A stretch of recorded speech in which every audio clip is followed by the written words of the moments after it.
تقریباً 53 سال گزر چکے ہیں جب 1971 16 دسمبر کا واقعہ ہوا، جس میں پاکستان جو کہ ایسٹرن اور ویسٹرن ونگ پر منحصر تھا اس کا ایک بازو ٹوٹ گیا۔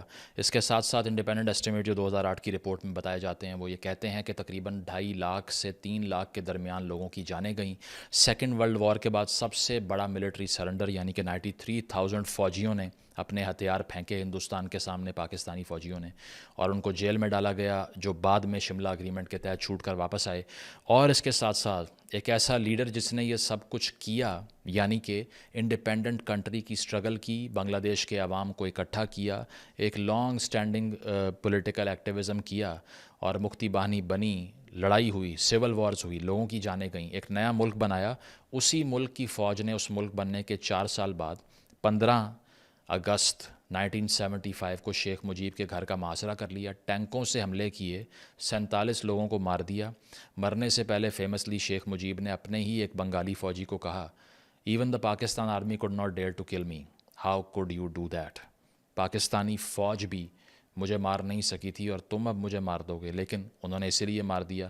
وہ کس لیے مارا وہ آگے چل کر بتائیں گے، لیکن یہ ڈیبیٹ آج تک سیٹل نہیں ہوئی کہ اس سارے فیاسکو میں، جس میں ایک بہت بڑی ہیومن کاسٹ بھی تھی، جس میں بہت سے لوگوں کی جانیں گئیں، ہزاروں لاکھوں لوگوں کی جانیں گئیں، اس کا رسپانسیبل کون ہے؟ آیا بھٹو صاحب اور ان کا ایگوئزم، یحییٰ خان اور ان کی مارشل لاء رجیم کی پالیسیز، ایوب خان کی حرکات جو کہ ایک وے پیو کر گئیں اس ساری چیز میں رزلٹ کرنے کے لیے، یا شیخ مجیب کی ضد اور شیخ مجیب کا ریڈیکلزم اور شیخ مجیب کی سیسیشنسٹ پالیسیز، یا پھر بھارت کی انٹرونشن اور کنسپریسی؟ آج ذرا اس پہ بات کرتے ہیں۔ پہلے اس موضوع پر ایک ویڈیو ہماری موجود ہے جس میں ڈیٹیل اکاؤنٹ سارا آپ دیکھ سکتے ہیں، لیکن پھر بھی کچھ فیکٹس کو جلدی سے ریویو کر لیں گے، ریکنسیڈر کر لیں گے اور ری انوینٹ کر لیں گے، تاکہ آپ کو آئیڈیا ہو کہ اس دن دراصل اس سے پہلے کیا ہو رہا تھا اور بعد میں کیا ہوا۔ تو لینگویج کرائسس پہلے روز سے موجود تھا۔ 1965 کی جنگ ہوتی ہے تو ہم ایسٹرن بارڈر کو خالی چھوڑ دیتے ہیں۔ اس کے علاوہ ہم یہ دیکھتے ہیں کہ فاطمہ جناح صاحبہ اور شیخ مجیب ایک دوسرے کو سپورٹ کرتے ہیں، لیکن کچھ نہیں ہوتا کیونکہ مارشل لاء لگ جاتا ہے۔ تو پاکستان کی ریاست ایسی نیچر اختیار کر چکی تھی کہ ایسٹ پاکستان کے پاس اتنے کارڈز تھے ہی نہیں کھیلنے کے لیے۔ 66 میں شیخ مجیب 6 نکات لے کر آتا ہے جس میں وہ کہتا ہے کہ ہمیں اپنی فوج رکھنے کا اختیار دیا جائے، ٹیکس کلیکشن کا اختیار دیا جائے، ہم وفاق کو پیسے دیں گے ٹیکس لینے کے بعد، اس کے علاوہ آزاد بین الاقوامی تعلقات یعنی کہ فارن ریلیشنز قائم کرنے کی پرمیشن دی جائے، اور ایک دو اور چیزیں تھیں کہ ایک اکاؤنٹ کھلوایا جائے۔ اس کو وہ اپنی ساری کیمپین کو ان 6 نکات پر بیس کرنا شروع کرتا ہے، اور اس کے بعد میں جب ہم دیکھتے ہیں کہ ایوب خان کی رجیم ان پاپولر ہوتی ہے، وہ چلا جاتا ہے، تو وہ اختیار بجائے قومی اسمبلی کے اسپیکر کو دینے کے وہ ایک اور مارشل لاء والے جرنیل کو دے کے چلا جاتا ہے، یحییٰ خان کو، اور 69 میں یحییٰ خان صاحب آ کر اوورٹیک کر لیتے ہیں، یعنی کہ one martial law transferred power to another martial law. اور بجائے اس کے کہ وہ قومی اسمبلی کے اسپیکر کو یہ اقتدار دیتے، اسی لیے نہیں دیا کہ وہ بھی ایک بنگالی تھا۔ تو ایک مینٹالٹی تھی کہ اربن سندھ کو اور پنجاب کو کوئی بھی ایسٹرن ونگ سے آ کے رول نہیں کرے گا۔ ون یونٹ جب بنا 53 میں 54 میں محمد علی بوگرا صاحب کے ٹائم میں، تو اس کی سینس بھی یہ تھی کہ چونکہ وہاں 52% عوام ہے ایسٹ پاکستان میں، اس کو بیلنس کرنے کے لیے سارے ویسٹ کو ایک اکائی بنا دو، بنا دیا، اور اس کے رزلٹ میں یہ ہوتا ہے کہ یہ پروونشل پیرٹی لانے کے لیے پروونشل باؤنڈریز کو بھی چینج کر دیا جاتا ہے۔ لیکن یحییٰ خان صاحب 30 مارچ 1970 کو ایل ایف او لے کر آتے ہیں، لیگل فریم ورک آرڈر، اور اس کے تحت ون یونٹ ختم کر دیا جاتا ہے، پیرٹی فارمولا ابالش ہو جاتا ہے۔ ویسٹ پاکستان کے پولیٹیشنز یہ فیل کرتے ہیں کہ اب تو بنگال ڈومینیٹ کر جائے گا، کیونکہ ہمارے پاس جو ایڈوانٹیج تھا وہ اب ختم ہو گیا۔ یہ ٹھیک کیا یحییٰ نے یا غلط کیا، اس کا فیصلہ تاریخ نے کیا، لیکن ون یونٹ کی اسکیم کو اور ایوب کی پالیسیز کا ریورسل کا آغاز یحییٰ خان نے آ کر کرنے کی کوشش کی۔ اس کے باوجود مجیب اپنے 6 نکات پر بضد تھے، اور اس کے ساتھ ساتھ اسٹیبلشمنٹ یہ ایکسپیکٹ کر رہی تھی کہ اب الیکشن میں اگر ہم جاتے ہیں تو ایک کولیشن گورنمنٹ بنے گی۔ ہاں، اس ٹائم پہ اسٹیبلشمنٹ میں 2 گروپس تھے۔ ایک گروپ تھا جنرل اکبر خان کا جو کہ ڈی جی آئی ایس آئی تھے، جو سوچتے تھے کہ اگر ہم الیکشن میں گئے تو عوامی لیگ تباہ و برباد کر دے گی، اس کی وجہ یہ ہے کہ ان کی ایک بہت بڑی میجورٹی ہے، بہت پاپولیرٹی ہے۔ لیکن جو دوسرا گروپ تھا جس میں جنرل گل حسن اور جنرل پیرزادہ تھے، وہ یہ سمجھتے تھے کہ الیکشن ہونے چاہیے، ان کو مینیج کر لیا جائے گا اور اتنی اوور ویلمنگ سپورٹ نہیں ہوگی مجیب کی کہ وہ ہمیں ڈومینیٹ کر دے. تو یہ دونوں فیکشنز آپس میں بحث کرتے رہے، لیکن الیکشن میں جانے کا فیصلہ ہوا. اور ہم نے یہ دیکھا کہ پہلے اکتوبر میں انتخابات کا اعلان ہوتا ہے، لیکن سیلاب آ جاتا ہے، ایسٹ پاکستان میں ڈیلے ہوتے ہیں. نومبر سے پہلے سائیکلون آ جاتا ہے اور ٹائیڈل ویو اٹھنے کے بعد اتنی بڑی تباہی ہوتی ہے کہ ایسٹ پاکستان کے سارے مین سٹریم شہر برباد ہو جاتے ہیں. تقریباً 10 لاکھ لوگوں کی جان چلی جاتی ہے. ریزنٹمنٹ مزید بڑھ جاتی ہے کہ ویسٹ پاکستان کی حکومت نے، اس فوج نے، اس اسٹیبلشمنٹ نے یہاں پر ہونے والی تباہی کو نہیں روکا، ہیومن کاسٹ کو نہیں کم کیا، ایویکویشن نہیں کی، ریسکیو ٹھیک نہیں کیا. انفیکٹ گورے باہر سے آ کے لوگوں کو بچاتے رہے، لیکن اپنی حکومت کچھ نہ کر پائی. تو نیچرل کیٹاسٹرفی پولیٹیکل انسٹیبلٹی کی وجہ بننا شروع ہو گئی.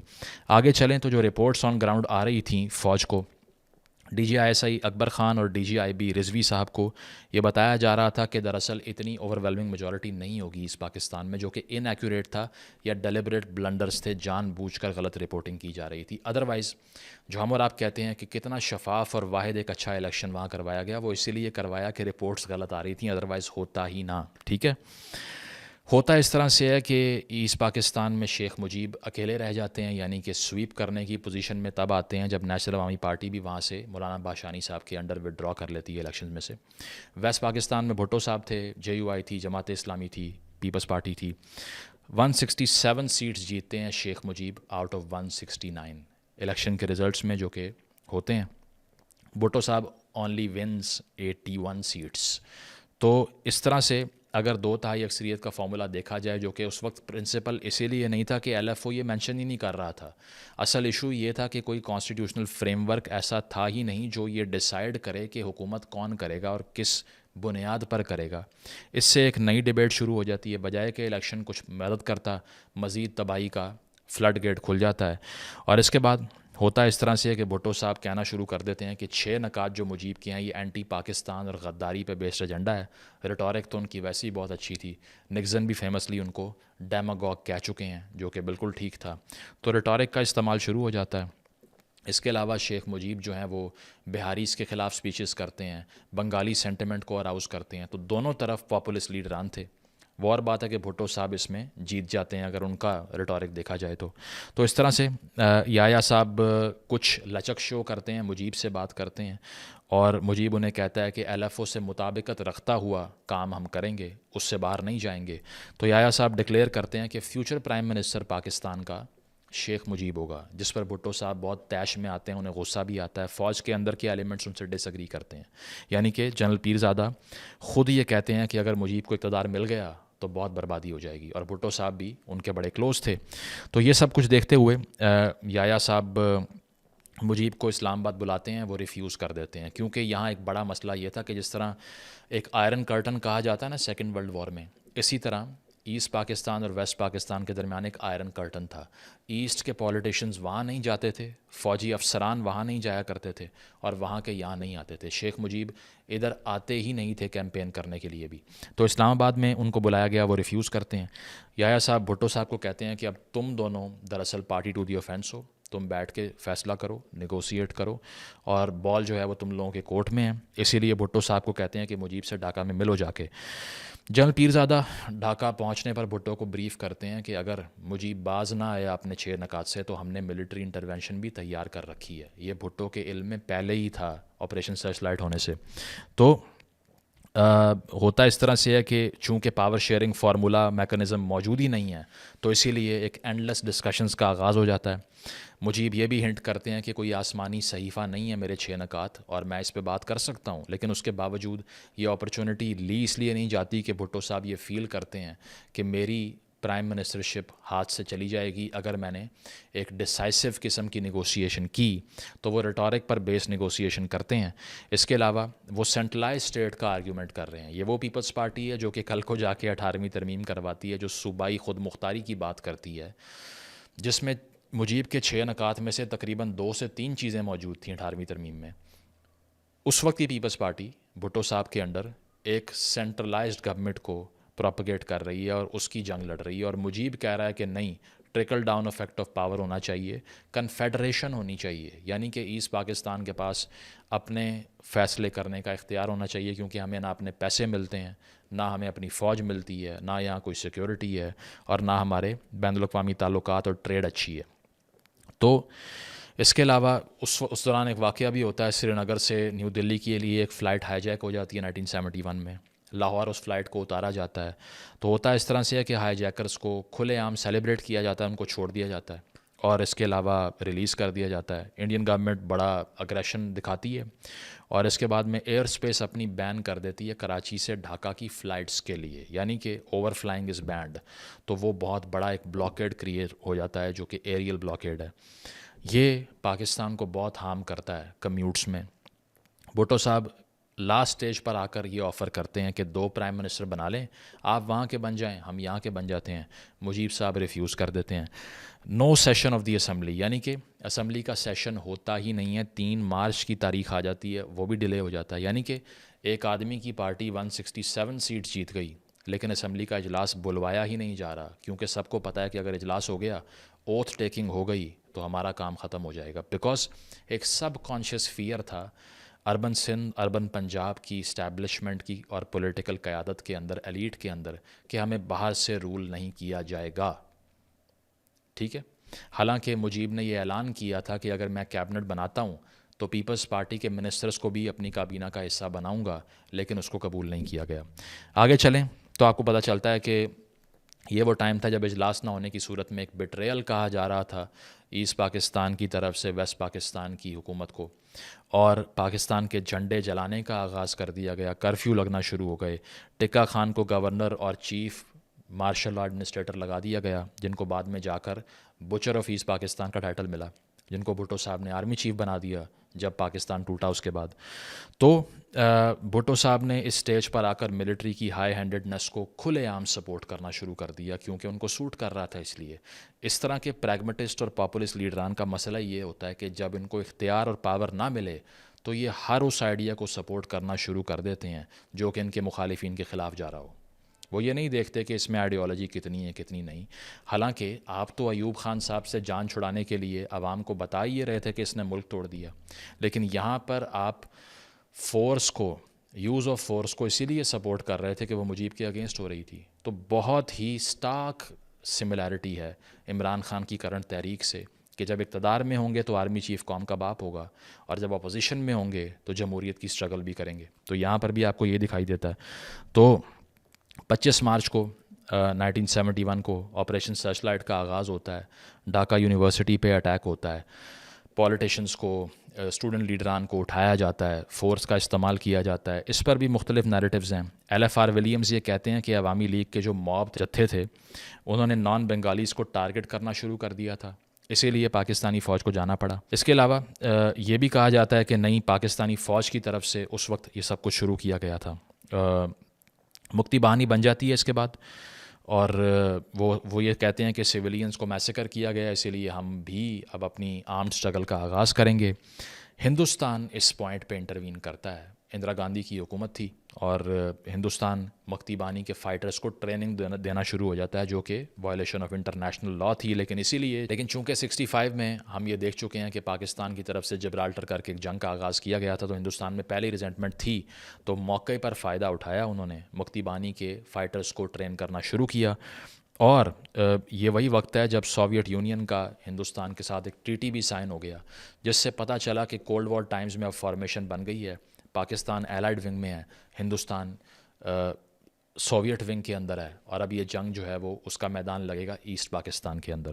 تو آگے چل کے ہم یہ دیکھتے ہیں کہ سوویت یونین بھی انڈیا کو سپورٹ کرتا ہے اس کانفلکٹ میں, اور 1971 میں ہندوستان کی اسمبلی ریزولوشن پاس کرتی ہے کہ بنگلہ دیش کو آزاد ہونا چاہیے. اس کے ساتھ ساتھ نومبر 21 تک ہندوستان ایسٹ پاکستان میں پاکستان کے ڈیفنسز کو بھی ایلیمنیٹ کرنا شروع کر دیتا ہے, اور اس کی ریزن یہ بنتی ہے کہ دسمبر میں پاکستان کی طرف سے ایک ایئر اسٹرائک بھی کی جاتی ہے انڈین انسٹالیشنز پر، جس کے بعد میں ہندوستان کہتا ہے کہ ہم سیلف ڈیفنس میں ایکٹ کر رہے ہیں. فل اسکیل وار کا آغاز ہو جاتا ہے جو کہ 2 ہفتے سے اوپر چلتی نہیں ہے، اور بے آف بنگال کو ہندوستان بلاک کر دیتا ہے. پاکستان ایریل بلاکیڈ، نیول بلاکیڈ کو فیس کر رہا ہوتا ہے. ساری فوج سول وار کو کرٹیل کرنے پہ لگی ہوتی ہے. ایسے میں ہندوستان حملہ کر دیتا ہے. کراچی پہ اٹیکس ہوتے ہیں، دیگر شہروں پہ اٹیکس ہوتے ہیں، اور بالکل ہی ملٹری اسٹرینتھ کرمبل کر کے تباہ و برباد ہو جاتی ہے. اس کے ساتھ ساتھ چائنا، جس سے پاکستان کو امید تھی کہ وہ انٹروین کرے گا، ان کی سپورٹ بھی چائنا کی نکلی. ہمیشہ کی طرح کچھ نہیں کیا. امریکن آرمی کی طرف سے ایک نیول فلیٹ لگایا جاتا ہے، لیکن وہ بھی انٹروین نہیں کرتا، کیونکہ وہ یہ دیکھتے ہیں کہ اس وقت ہم ایک تو ویتنام میں انگیجڈ ہیں، ویتنام کی جنگ میں. دوسری چیز وہ یہ دیکھتے ہیں کہ ایسٹ پاکستان میں ہیومن رائٹس وائلیشن ہو رہی ہیں، جس کو کھل کے ہم سپورٹ نہیں کر سکتے پاکستان کی فوج کو. تو اسی لیے وہ امریکہ جس کے ساتھ مل کے پاکستان نے سیٹو اور سینٹو سائن کیا، روس کے خلاف اپنی ٹیریٹری کو ان کو دیا، وہ بھی ہمیں سپورٹ کرنے نہیں آتا، کیونکہ یہ جنگ ان کے مطابق ہم نے شروع کی تھی ایز یوزول، جو کہ تمام ہم نے ہی شروع کی. تو اس کے ساتھ ساتھ یہ سارا کچھ دیکھتے ہوئے 2 ہفتے سے پہلے ہندوستان کے حملے کے بعد پاکستان سرنڈر کرتا ہے. بھٹو صاحب جب یو این میں جا کے تقریریں کر رہے ہوتے ہیں، کاغذ پھاڑ رہے ہوتے ہیں، تو پیچھے سے جنرل نیازی اس کے 2 روز بعد 93,000 ٹروپس کیپیسٹی کے ساتھ جنرل جگجیت سنگھ ارورا کے سامنے بندوق رکھ کے پبلک سیریمنیز میں ان کو گارڈ آف آنر دے کے سرنڈر کر دیتے ہیں، which was a point of absolute humiliation. Bhutto صاحب پاکستان واپس آنے سے پہلے کہاں جاتے ہیں؟ فلوریڈا، امریکہ، اور وہاں جا کر کہتے ہیں کہ یایا کو آپ نے اب کہنا ہے کہ اقتدار چھوڑ دے تاکہ میرے لیے رستہ بنے. تو ہمیشہ کی طرح پاکستان کے لیڈران وہاں سے ڈکٹیشن لے کر آتے ہیں کہ اب آپ نے ہمیں گورنمنٹ دینی ہے. اور اس کے ساتھ ساتھ یہ کہ میں نے آپ کو جس طرح سے بتایا کہ اس میں سیویئر وار کرائمز کی بھی رپورٹ سامنے آتی ہیں دونوں طرف سے، جو کہ بنگلہ دیش کی انسرجنسی تھی، یعنی کہ بنگالی انسرجنٹس تھے، اور پاکستان کی طرف سے بھی وار کرائمز رپورٹ ہوتے ہیں. یہ بھی کہا جاتا ہے کہ تقریباً 2 سے 3 لاکھ خواتین کا جو ہے وہ ہم نے دیکھا جنسی زیادتی کے واقعات بھی ہوئے. ڈاکٹر جیفری ڈیوس کو کوٹ کیا جاتا ہے، جو آسٹریلین ڈاکٹر تھے، جو کہتے ہیں کہ تقریباً 5,000 سیلف انڈیوسڈ ابارشنز بھی ہوئے اس ٹائم کے اوپر. تو یہ ہاررز تھے اس جنگ کے کہ فیلڈز بھرے ہوئے تھے پاکستانی فوجیوں کی کارپسز سے، جو کہ وے تھا ہندوستان کے انویژن کا جہاں سے، اور ایک بہت بڑی ہیومن کاسٹ پے کی جاتی ہے. لیکن انفارچونیٹلی ایک ایسا معاملہ جو کہ بیٹھ کے 2-3 پرسنالٹیز آرام سے حل کر سکتے تھے، وہ ایگوز کا نشانہ بنتا ہے. شیخ مجیب اپنی ریٹورک بولتے ہیں، بھٹو صاحب اپنی ایگوئزم کو پکڑ کے رکھتے ہیں، یایا صاحب ڈسلوژن تھے. تو یہ سارا کچھ ہوتے ہوئے آپ کے سامنے یہ ہے کہ اس کی ہیومن کاسٹ کتنی بڑھ گئی جو کسی کو اندازہ بھی نہیں تھا. عوامی لیگ کے ملیٹنٹس نے تقریباً 1 سے 5 لاکھ لوگوں کا قتل کیا. عوامی لیگ کے ملیٹنٹس نے، جو کہ کوٹڈ ہے بلڈ اینڈ ٹیئرز کتاب میں، جو کہ لکھی گئی تھی ایک جرنلسٹ قطب الدین عزیز کی طرف سے. اس میں آپ پڑھ سکتے ہیں کہ اس کی کیا ڈیٹیل تھی. اس کے علاوہ ہندوز جو موجود تھے ایسٹ پاکستان میں، وہ سافٹ ٹارگٹ بن گئے. بڑے نمبر میں ان کو ٹارگٹ کیا گیا، یہاں تک کہ تقریباً 1 کروڑ ہندوؤں کی پاپولیشن کو بارڈر کراس کر کے ہندوستان جانا پڑا، جہاں اتنا بڑا ریفیوجی کرائسس پیدا ہو گیا کہ ہندوستان نے انٹروین ہی اسی لیے کیا کہ ہم اتنے بڑے کرائسس کو کرٹیل نہیں کر سکتے. This was one of the reasons why India intervened. اس کے ساتھ ساتھ 1972 میں ایک لیگل اسٹڈی ہوتی ہے انٹرنیشنل کمیشن آف جورس کی طرف سے، جو یہ ڈکلیئر کرتی ہے کہ پہلی چیز تو یہ ہے کہ ہیومن رائٹس وائلیشن کی گئیں پاکستان کی طرف سے بنگالیز کے اگینسٹ، اور بنگالیز کی طرف سے بہاریز اور نان بنگالیز کے اگینسٹ.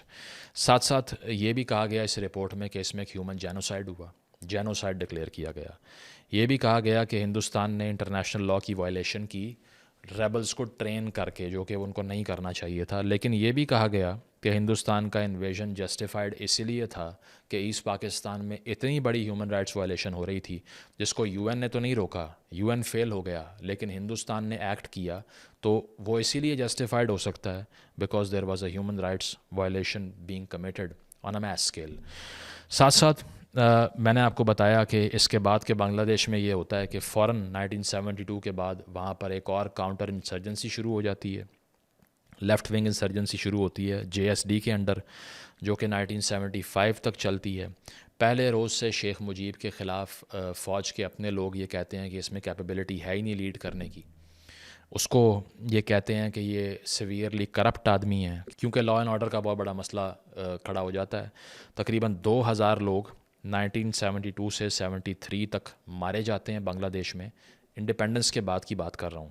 5,000 اسیسینیشنز ہوتی ہیں، یعنی کہ 2,000 کلینڈسٹین کلنگز ہوتی ہیں اور 5,000 اسیسینیشنز ہوتی ہیں۔ تو یہ اسکیل تھا وائلنس کا جس کو کنٹرول نہیں کیا گیا۔ اس کے بعد ملٹری ریبیلین کریٹ ہو جاتا ہے، ایک میجر گروپ کے نام سے ایک گروپ بنتا ہے بنگالی فوج میں، جس میں میجر رحمان اور میجر محی الدین شامل تھے، جو کہ یہ وسل بلور بنتے ہیں کہ شیخ مجیب کی حکومت کو اب ہم نے ہٹانا ہے۔ تو جس طرح میں نے شروع میں بتایا کہ 15 اگست 1975 کے دن شیخ مجیب کی جو رہائش گاہ تھی، ریزیڈنس تھی دھان منڈی میں، وہاں پر اٹیک کیا جاتا ہے ٹینکس کے ذریعے اور شیخ مجیب کو اسیسینیٹ کر دیا جاتا ہے۔ کنکلوژن ہم یہ کہہ سکتے ہیں کہ اس سارے فیاسکو میں جو ٹاپ پرسنس تھے who are to be blamed, میں یہ کہوں گا کہ وہ ایوب خان پلس یحییٰ خان تھا۔ جو لوگ یہ سمجھتے ہیں کہ ایوب خان صاحب کا تو اس میں کوئی کردار ہی نہیں تھا، ان کو پالیسیز کو پڑھنا چاہیے کہ ایبڈو قوانین جب وہ لے کر آیا، الیکٹیو باڈیز ڈسکوالیفیکیشن آرڈر، کس طرح اس نے جمہوری ساکھ کو نقصان پہنچایا، 65 کا الیکشن رگ کروایا۔ کوئی بھی ایک ایسا فارمولا جو کہ پاور شیئرنگ کو سبسٹانشیٹ کرتا وہ نہیں ہونے دیا، اپنے ہی کانسٹیٹیوشن کو اینڈ پہ ایبروگیٹ کر کے چلا گیا اور شیخ مجیب کو بھی جیل میں ڈالا، جمہوری تحریکوں کو پن اپ نے نہیں دیا۔ تو اس کا لگایا ہوا وہ پودا تھا جو آ کر یحییٰ خان نے کاٹا۔ اور یحییٰ خان کی غلطی یہ کہ اس نے آتے ساتھ سولیڈیفائی اگر پاور کو کر لیا ہے، اس کو ٹرانسفر کرنا انشور نہیں کیا۔ وہ اس پیرانویا سے باہر نہیں آ سکا کہ اگر شیخ مجیب کو حکومت ملتی ہے تو ایسا کچھ نہیں ہو جائے گا جو کہ اس کو حکومت نہ دے کر ہوگا، جو ہم نے دیکھ لیا کہ اس کی ہیومن کاسٹ کتنی بڑی ہے، جغرافیکل کاسٹ کتنی بڑی تھی، اور اس کی امبیرسمنٹ اور شیم کتنی بڑی تھی۔ نمبر 2 پر جس کو بلیم کرنا چاہیے وہ ذوالفقار علی بھٹو صاحب ہیں، ایک ایسے انسان جو کہ پاور سٹرگل میں یہ بھول ہی گئے کہ نیشنل انٹرسٹ کیا ہوتا ہے۔ سب سے پہلے انہوں نے ایوب کی کابینہ سے پولیٹیکل کریئر کا آغاز کیا، اسی کے ہاتھوں لانچ ہوئے، ڈیڈی بھی کہتے رہے اس کو۔ اور اس کے بعد میں اگر ہم آگے چلیں تو جب انہوں نے یہ دیکھا کہ ایوب ان پاپولر ہو رہا ہے، تاشقند کر لیا ہے، تو خود اپنے مشوروں سے جو حصہ ڈالا تھا 65 کی جنگ میں، جب وہ جنگ ہار گئے تو سپیچز کرنا شروع کر دیں ایوب کے خلاف، اسی طرح جس طرح خان صاحب باجوہ صاحب کے خلاف ہو کے ان کو میر جعفر، میر صادق کہنا شروع ہو گئے، حالانکہ ان کو لانچ کرنے والے ہی باجوہ صاحب تھے، ٹھیک ہے۔ اس کے علاوہ بھٹو صاحب ایک پوائنٹ پہ سافٹ کارنر رکھتے تھے 6 نکات کے لیے مجیب کے، لیکن جب الیکشن کا رزلٹ آیا، بھٹو صاحب نے دیکھا کہ میری پریمیئر شپ تو جا رہی ہے، تو اس کے بعد انہوں نے فوج کو سپورٹ کرنا شروع کر دیا۔ پھر ان کو ایوب خان بھی بھول گیا، سب بھول گئے، اور انہوں نے کہا کہ الحمدللہ Pakistan is saved after the military operation was launched, ٹھیک ہے۔ اور انہوں نے نیگوسیشن کو اس پوائنٹ پر آنے ہی نہیں دیا کہ کسی طور شیخ مجیب کو پاکستان کا حکمران تسلیم کر لیں۔ اگر وہ کر لیتے تو فوج اور ان پاپولر ہو جاتی، لیکن انہوں نے اپنا سارا وزن فوج کے پلڑے میں ڈالا، and vice versa as well. تو نمبر 2 پہ ذوالفقار علی بھٹو صاحب، جنہوں نے انشور کیا کہ کوئی بھی پولیٹیکل کنسنسس نہ ہو، ٹانگیں توڑ دوں گا جو اس پاکستان کے اجلاس میں گیا، یہاں تک کہہ دیا۔ تو یہ چیز ہے کہ ان کی ان کمپرومائزنگ ایگوٹسٹیکل اپروچ اور ان کی پولیٹیکل ریٹورک اور ان کا ڈیماگوگری جو ہے وہ کاسٹ کر گئی پاکستان کو ایک بہت بڑے نمبر میں۔ اسی لیے جو پاور ہنگری لیڈران ہوتے ہیں وہ یہی حشر کرتے ہیں ہمیشہ ملکوں کا اور قوموں کا کہ وہ قوم کے انٹرسٹ کو کمپرومائز کر کے اپنی امپاورمنٹ کی سٹرگل کرنا شروع ہو جاتے ہیں۔ اس وقت کی اسٹیبلشمنٹ نے یہ تہیہ کیا کہ بے شک بھٹو ہمیں پسند نہیں ہے، لیکن اس کو اس لیے لے کر آنا ہے کہ مجیب سخت ناپسند ہے، اس لیے یہ وہی فلم ہے جو آج تک لوپ پر لگی ہوئی ہے۔ اور یہ بے نظیر کے ساتھ بھی ہوا، یہ پیپلز پارٹی کے لیڈران کے ساتھ بھی ہوا، اور یہ ایون نون لیگ کے ساتھ بھی ہوا۔ اس کی وجہ یہ ہے کہ آئی جے آئی سے آغاز کرنے والے نواز شریف صاحب 2017 میں اسٹیبلشمنٹ کے لیے اتنے برے بن گئے کہ انہوں نے کہا کہ بے شک عمران خان کو ہی لا کے ہم نے اگر ایلیویٹ کر کے بڑا بنانا ہے تو ہم بنانے کی کوشش کر لیں گے، اس کو وزیر اعظم بنا دیں گے، لیکن اس کو نہیں آنے دینا۔ تو عمران کے فین 2017 میں فوج میں تھے یا نہیں، یہ اگر آپ نہ بھی مانیں، لیکن ایک چیز پر کنسنسس تھا کہ نواز شریف نامی آدمی نہیں آئے گا۔ اس کی وجہ یہ ہے کہ یہ ہماری سپیس انکروچ کر رہا ہے، یہ ڈان لیکس کروا رہا ہے، یہ چائنا سے بات کر رہا ہے، یہ سی پیک کا کریڈٹ لے رہا ہے، یہ لوڈ شیڈنگ ختم کر دی اس نے۔ تو اس کے علاوہ اس نے آ کر جو ہے نا وہ اس کے علاوہ انفراسٹرکچر ڈیولپمنٹ ہو رہی ہے، اسٹاک مارکیٹ ٹھیک ہو رہی ہے، اس کے علاوہ پہلا جو آئی ایم ایف کا پروگرام ہے وہ مکمل ہو گیا، تو یہ تو کام خراب کر دے گا ہمارا۔ تو اسی لیے ایک ایسے بندے کو لے آؤ جو کہ کل کو ہماری گردن پہ سوار ہو جائے گا۔ اسی طرح بھٹو صاحب کو سپورٹ کیا اور بھٹو صاحب کل کو آ کے اسٹیبلشمنٹ سے ہی لڑ پڑے اور اسٹیبلشمنٹ ان سے لڑ پڑی اور ان کو لٹکا دیا. عمران خان صاحب کو نواز شریف کے اگینسٹ لائے کہ نواز کی اٹانومی کو توڑنا ہے. عمران خان صاحب کو نکالا, وہ فوج سے لڑ پڑے, فوج ان سے لڑ پڑی, آج وہ جیل میں ہیں. 70 سال سے یہی فلم لوپ پہ لگی ہوئی ہے اور آگے بھی یہی لگی رہے گی. اسی لیے میں کہتا ہوں کہ تاریخ پڑھیے اور غیر ضروری تحریکوں میں اپنے بچوں کو مت مروائیے. یہ کہتا رہتا ہوں اسی لیے تاکہ آپ اس ڈیمیج سے بچیں جو تاریخ کا لیسن ہے, جو آپ کو یہ سکھاتا ہے کہ آپ غیر ضروری افراد کے پیچھے شخصیت پرستی میں پڑھ کے اپنا خون نہ بہائیں, کیونکہ یہ سارے لوگ اپنی طاقت کی سٹرگل میں مصروف ہیں جبکہ آپ کی زندگی اس کی کاسٹ ہے. الٹیمیٹلی جہاں تک بات ہے شیخ مجیب کی, تو اس نے بھی پولیٹیکل ریٹورک کا استعمال کیا, بہاریز کے خلاف سپیچز کیں جس کی وجہ سے ان کو ٹارگٹ کیا گیا, ہندو مائنورٹی کے خلاف سپیچز کیں, اس کے ساتھ ساتھ یہ کہ نان بنگالیز کو ٹارگٹ کیا اپنی سپیچز میں اور ہائٹن کیا بنگالی جذبات کو. اگر وہ بھی سوچنے سمجھنے اور ڈیلیبریشن کرنے والے ایک لیڈر ہوتے تو شاید بیٹھ کر سلوشن نکل آتا, کنفیڈریشن بن جاتی, بنگلہ دیش کو مکمل اٹانومی مل جاتی under the umbrella of the state of Pakistan. شاید, میں یہ نہیں کہہ رہا کہ ان کا رائٹ نہیں تھا کہ وہ ایک انڈیپینڈنٹ اسٹرگل کریں, بالکل تھا, لیکن اس ہیومن کاسٹ کو روکنے کے لیے ان کی طرف سے بھی وہ رول نہیں پلے کیا گیا جو کہ ایک آئیڈیل رول جس کو ہم کہہ سکتے ہیں. تو this is a lose lose game, everybody lost. No doubt that India won, because India کے حق میں تو صرف بہتر ہی ہوا. ریفیوجی کرائسس تو ہوا ان کے لیے, لیکن ان کا ایک ایڈورسری جو پاکستان ہے اس کا ایک بازو توڑ دیا انہوں نے, جو بعد میں سملہ اگریمنٹ کے تحت بھٹو صاحب واپس لائے 90,000 فوجیوں کو اور انہیں کو لٹکا دیا گیا. تو اس ساری چیز میں جیتی صرف ایگو اور ہارے انسان, خواتین, ان کی عصمتیں, اس کے علاوہ لوگوں کے بچے اور ان کی جانیں اور ہیومن کاسٹ. آج بھی دیکھا جائے تو بنگلہ دیش میں انسٹیبلٹی ہے, وہاں پر اب بھی جو ریسنٹ ریولوشنری ٹائڈ آئی تھی جو بڑی اچھی لگ رہی تھی, اس کی بھی ایک ہیومن کاسٹ ہے اور بہت بڑی کاسٹ ہے. مائنورٹیز کو ٹارگٹ کیا جا رہا ہے. پاکستان میں اب بھی یہی فلم لوپ پر لگی ہوئی ہے. ہندوستان نو ڈاؤٹ اس ساری چیزوں سے اوپر اس لیے بڑھ گیا کہ وہاں پر ایک سسٹیننس رہی, ایک کنسسٹنسی رہی, مارشل لاز نہیں لگے, اسٹیٹ جو ہے وہ اسٹرینتھن ہو گئی, اسموتھلی رن کرنا شروع کر دیا, اکانومی بہتر ہو گئی.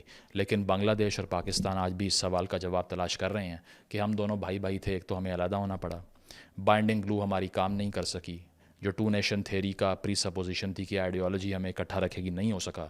تو ہمارا فیوچر کیا ہے, کس کے ساتھ ہے اور یہ کس نے نکالنا ہے. اس ویڈیو کا مقصد یہ ہے کہ اس تاریخ کو آپ بار بار پڑھیں, اس سے سیکھیں تاکہ تاریخ کی غلطیوں کو فیوچر میں ریپیٹ کر کے اپنے لیے ڈیزاسٹر پیدا نہ کر سکیں.